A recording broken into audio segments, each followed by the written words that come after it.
کس طرح طوالت پیدا کر کے داستان کو کے حسن کو بڑھاتا ہے، کس طرح وہ جذبہ تحیر کو جگانے کے لیے فوق فطری عناصر سے کام لیتا ہے، کس طرح وہ تکرار بیان سے بچ کر سامعین کی اکتاہٹ کو بڑھنے نہیں دیتا بلکہ کم کر دیتا ہے۔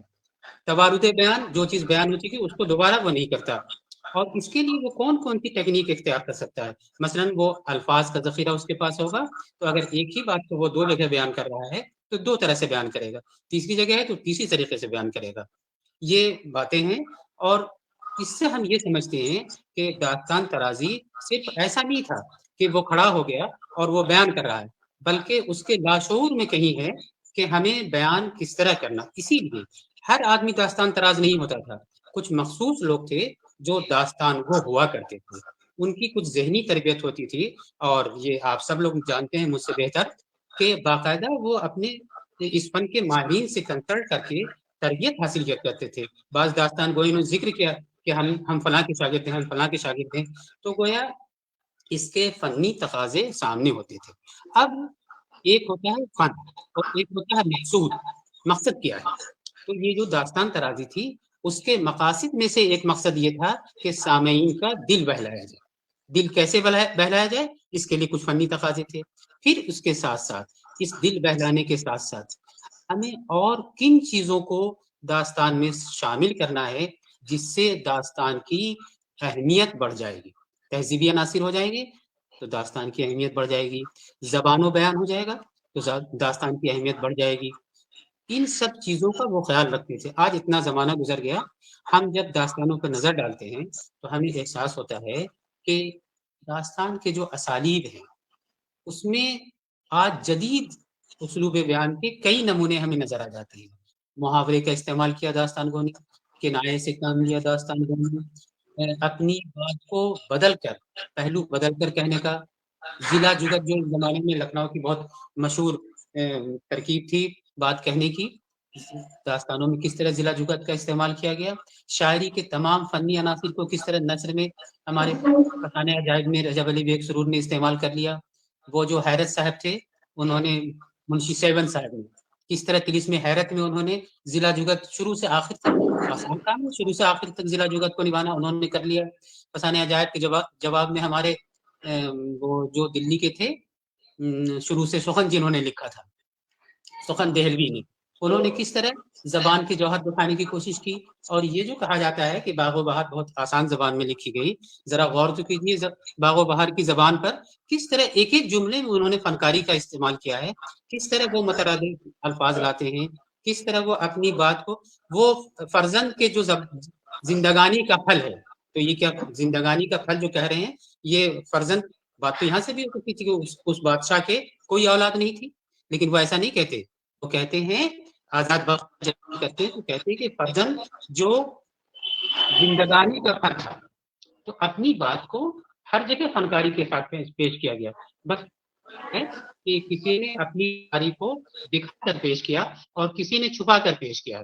یہ جو میر من ہے تو چھپا کر پیش کرتے ہیں، میر کا فن ہے یہ، جب ہم اپنی بات کو اس طرح کہتے ہیں کہ سادگی میں پرگاری پیدا کر دیتے ہیں۔ اور ایک فن یہ ہے کہ ہم اپنی بات کو اس طرح کہتے ہیں کہ سنو اور سرگنو احساس کی کوڑی لائی ہے۔ تو داستان گو ان دونوں پہلوؤں کا خیال رکھتا ہے۔ کوئی داستان گو ہے جو سادگی میں پرکاری پیدا کرتا ہے، کوئی داستان گو ہے جو پرکاری پیدا کرتا ہے اور دکھاتا ہے کہ دیکھو یہ ہم کس طرح زبان کا نمونہ پیش کر رہے ہیں۔ کوئی ایسا ہے، ہماری جو داستان حمزہ ہے، کلیم الدین احمد نے بہت وضاحت سے پر روشنی ڈالی ہے اور بتایا ہے کہ کس طرح ان کے یہاں دونوں رنگ کے دھاگے ہیں، سادگی بھی ہے اور پرکاری بھی ہے، اور یہ دونوں دھاگے ایک دوسرے سے یوں لپٹتے ہوئے ہیں کہ پتہ ہی نہیں چلتا کہاں سادگی شروع ہو گئی اور کہاں پرکاری شروع ہو گئی۔ تو جب ہم کلاس روم میں بات کرتے ہیں تو داستان کے حوالے سے اپنے طلباء کو ان تمام پہلوؤں پر توجہ دلاتے ہیں، تہذیبی عناصر پر بھی توجہ دلاتے ہیں، اور یہ بھی بتاتے ہیں کہ ہماری داستانیں ہیں۔ بہت شکریہ ڈاکٹر صاحب، آپ نے بہت ہاں اچھی توجہ دلائی۔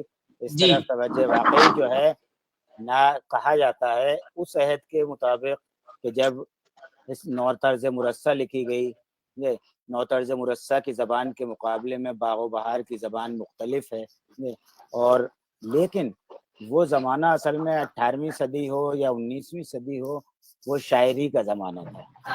اور ہوتا کیا ہے کہ دیکھیں عام آدمی نثر سے زیادہ شاعری کو پسند کرتا ہے. آپ اگر دیکھیں کہ اگر کسی ایک میدان میں ایک طرف مشاعرہ ہوتا ہو اور دوسری طرف تقریر ہو رہی ہو کسی کی، تو مشاعرے میں زیادہ سامعین ہوں گے، تقریر سننے والوں کی تعداد بہت کم ہوگی، کیونکہ نثر سے زیادہ دلچسپی لوگوں کو شاعری میں ہوتی ہے. اس لیے اس عہد میں جو نثر بھی لکھی جاتی تھی وہ مقفع نثر لکھی جاتی تھی، تاکہ وہ اس میں کشش پیدا ہو، وہ کشش پیدا ہو. آپ چاہے باغ و بہار ہے، آسان زبان ہے، زیادہ مشکل نہیں ہے، لیکن وہ بھی مقفع ہے. چاہے وہ رانی کیتکی کی سب سے چھوٹی، اردو میں سب سے چھوٹی داستان جو ہے وہ رانی کیتکی کی کہانی ہے، اس کی بھی زبان بھی مقفع نظر آئے گی. لیکن اور یہ جتنی ہے ہماری، اور بیچ بیچ وہ چاہے بڑی داستان ہے، چاہے فسانہ عجائب ہو، اور چاہے وہ آپ کے داستان امیر حمزہ ہو یا بوستان خیال ہو، اس میں زبان ایسی بیان کی گئی ہے کہ زبان سے سامعین کو متاثر کرنا. دوسرے داستان گو کی کوشش یہ ہوتی تھی کہ اسے داستان گو کو محض ایک بازاری یا عام قصہ گو کوئی نہ سمجھے، اس لیے وہ اپنے تمام لیاقت، صلاحیت اور زبان دانی کو اپنے بیان کے ذریعے اجاگر کر دیتا تھا، تاکہ اس کے یہ لگے وہ امپریس کرنا چاہتا تھا. جیسے بوستان خیال جب لکھی گئی تو میر محمد تقی خیال گجرات سے آئے تھے اور دہلی کی ایک محفل میں جہاں داستان گوئی ہو رہی تھی وہاں گئے، وہاں بیٹھے ہوئے تھے. داستان گو نے کہا کہ آپ لوگ یہ داستان کے فن کو آسان نہ سمجھیں، ہر ایک کے بس کا نہیں ہے. اس طرح کا کوئی جملہ کہا. تقی خیال کو یہ لگا کہ شاید یہ مجھ پہ طنز کر رہا ہے. یہ دوسرے تیسرے دن جو ہے کچھ داستان کے حصے تیار کر کے لے گئے اور انہوں نے کہا کہ میں داستان پیش کرتا ہوں. تب انہوں نے جو ہے جب داستان پیش کی تو لوگوں کو بہت پسند آئی. تو یہ جو بیان کا ایک فن ہے، اور جو بات دانش حسین نے بھی کہی کہ آدمی روکنا داستان کو، وہ آدمی رکتا جب ہے جب آدمی بیان کرنے والے سے مرعوب ہوتا ہے.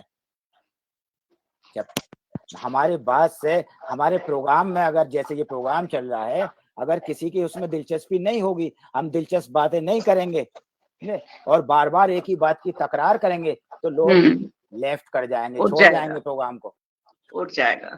اب یہ جو اتنی طوالت ہوتی تھی داستان میں تو اس میں تکرار نہیں ہوتی تھی کہ ایک ہی واقعے کو، ایک داستان کو روکتا ہے جہاں وہ جزیات نگاری میں اتنے الفاظ کا استعمال کرتا ہے کہ سننے والا اس سے کبھی یہ نہیں کہتا کہ حضور یہ تو آپ کہہ چکے، آگے بڑھیے. وہ یہ پوچھتا ہے آگے کیا ہوا. تو نواب صاحب آپ جو بات کر رہے تھے، کیا آج لکھنؤ میں اس طرح کی محفلیں موجود ہیں؟ جی ہاں، ابھی بھی ہیں. ایسا ہے کہ جیسا کہ ابھی دانش حسین صاحب نے ذکر کیا کہ ہمانشو باجپئی وغیرہ لکھنؤ ہی کے ہیں، اور اس میں ایک داستان گوئی جو آج کل ہوتی ہے اور پہلے بھی ہوتی تھی. پہلے تو ایک تخیل ہوتا تھا، لیکن اب جو داستان گوئی ہو رہی ہے اس میں ایک میسج بھی ہوتا ہے. آج کل کی سوسائٹی کے سلسلے سے آج کل کا جو ماحول ہے اس میں ایک دلچسپی پیدا کر کے اس میں ایک میسج دیا جاتا ہے آج ہی کل کے ٹاپکس کے اوپر. دوسری چیز یہ ہے کہ جس طرح سے ابھی ذکر ہوا کہ مرثیہ گو اور مرثیہ خوانی جو ہوتی ہے، وہ اصل میں مرثیہ گو جو ہے منبر رسول کے اوپر ایک شخص ہے اور ڈفرینٹ کیریکٹرز کو وہ اپنے اپنے ان انداز میں بیان کر رہا ہے. تو منظر نگاری جو ہے میر انیس صلی اللہ مقامہ نے اس میں پیدا کی. اب میں مثال کے طور کے اوپر آپ کی خدمت میں دو ان کے بند پیش کرتا ہوں. مرحب جو کہ اس زمانے کا ایک بے بدل پہلوان تھا، ہزاروں پہلوان اس سے مرعوب ہوتے تھے، لیکن مرحب امیر المومنین حضرت علی علیہ السلام کی پرسنالٹی، ان کی ذوالفقار سے اتنا مرعوب تھا کہ وہ ایک اسلحہ کے بجائے دو اسلحہ باندھ کے آیا ہے. اور یہ جو فگر آف 2 ہے، میر انیس صلی اللہ مقامہ نے کیا خوب اس کی اس کا استعمال کیا ہے. وہ فرماتے ہیں اچھا اصل میں ایک جہاد کا جو منظر ہے وہ بھی جاننا بہت ضروری ہے کہ ہم لوگ سمجھتے ہیں کہ داعش وغیرہ جو کر رہے ہیں وہ جہاد کہتے ہیں، لیکن جہاد میں کچھ ارکان ہوتے ہیں. پہلے تو بات چیت کر کے اس کو سیٹل کر لیا جائے، 50% چانسز ہوتے ہیں. یہ دفاع کے لیے ہے، اپنے پرسنل کے لیے نہیں ہے. اگر آپ کے دین پر، آپ کے اسلام کے اوپر، آپ کے فیتھ کے اوپر اٹیک ہو رہا ہے تو اس کی دفاع میں یہ جہاد ہوتا ہے، لیکن اس میں اٹیک نہیں ہے. تو مرہب جو ہے وہ جب آتا ہے تو مولا جو ہے اس کو پہلے موقع دیتے ہیں وار کرنے کا. جب وہ وار خالی جاتا ہے تو اب ہمارا حق ہے، لیکن وار کرنے سے پہلے ہم اس کو وارن کریں کہ وہ اپنی جان بچا کے جا سکتا ہو تو چلا جائے، لیکن پھر بھی اگر وہ ڈٹا ہوا ہے تو پھر دو ہاتھ ہو جائیں. تو مرہب جو ہے مولا علی سے اتنا معروف تھا ان کی ذوالفقار سے کہ اس کے سر پر خود ہے، اس خود کے اوپر ایک موٹے سل کی ایک چکی ہے، زرہ ہے، اور ایک ایک اسلحہ کے بجائے وہ دو اسلحہ باندھ کے آیا ہے.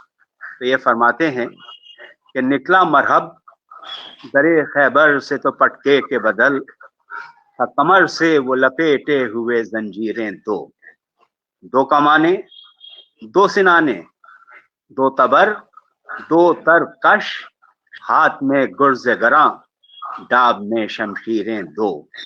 پر مقابل جو ید اللہ کے پہنچا خود سر، جنگ کی یاد رہیں ایک نہ تدبیریں دو. صنعت دست خدا دیکھیے ایک ضربت میں ہو گئیں چہرے ناپاک کی تصویریں دو. اچھا یہ تو یہ ہے کہ جب مولا کا وار ہو رہا تھا تو وہ ذوالفقار جو تھی یا تو ورٹیکل چلتی تھی یا ہاریزونٹل چلتی تھی، اور دو ٹکڑے ہم وزن ہو جایا کرتے تھے. تو جب یہ زمین کی طرف ذوالفقار آ رہی تھی تو یہ جبرائیل امین نے اپنا پر بچھا دیا کہ اگر یہ وار زمین پر ہو گیا تو زلزلے آ جائیں گے اور قیامت برپا ہو جائے گی. اب اسی پس منظر میں سلامت علی دبیر اللہ مقامہ چھوٹے حضرت کی آمد میدان جنگ میں بیان کر رہے ہیں کہ شیر کی آمد ہے، رن کانپ رہا ہے، رن ایک طرف چرخ کہن کانپ رہا ہے، ہر قصر سلاطین زمن کانپ رہا ہے، اور رستم کا بدن زیر کفن کانپ رہا ہے. شمشیر بکف دیکھ کے حیدر کے سر کو جبریل لرزتے ہیں سمیٹے ہوئے پر. واہ واہ واہ واہ. یہ ہے کہ انداز ہوا کرتا تھا جس سے آپ مرثیہ گو کی جو مجلسیں ہوتی تھی اس میں لوگ اس میں بیٹھتے تھے اور پھر سننے کے لیے بےتاب ہوتے تھے. یہی دانش صاحب آپ موجود ہیں ہمارے بیچ میں، آپ اب کیونکہ وقت کافی ہو چکا ہے تو یہ ناظرین کی اور سامعین کی جیسے ہم دیکھ رہے ہیں آپ کو خواہش ہوگی کہ آپ کچھ ایک شاید ایک پیراگراف ہی نمونے کے طور پہ اگر یاد آپ دوہرا سکیں تو نہیں بالکل بالکل. ہاں تو داستان گوئی کا ماحول بن جائے گا آخر میں، تاکہ پھر آئندہ یہ رہے تجسس رہے گا کہ دانش حسین سے پھر سنیں گے. آپ روک دیجیے گا کہیں کہانی. دیکھیے ایک بار اداکار تو ہمیشہ اداکار، وہ ہمیشہ اس چکر میں رہتا ہے کہ اس کو کہیں اسپاٹ لائٹ مل جائے، سینٹر. ہاں بس وہی ہم چاہ رہے ہیں کہ آپ کچھ سنا دیں اور وہی روک دیں تاکہ پھر آپ کو بلائیں.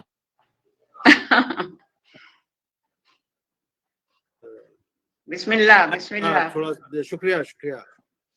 کہ سخن سازان معنی دل فریب و رموز شناسان کلام برہ و ریب، جادو بیانی سے معجز نمایاں طلسم ہوشربا اس طرح بیان کرتے ہیں کہ جب عیار بے نظیر والا پیر ہنر پرور خواجہ امر اپنے 4 شاگردوں کے ساتھ جنگل کو پار کر کے طلسم ہوشربا کی سرحد میں داخل ہوئے تو 4 طرف علیحدہ پھرنا شروع کیا، مگر ایک دوسرے کا حال چنیا.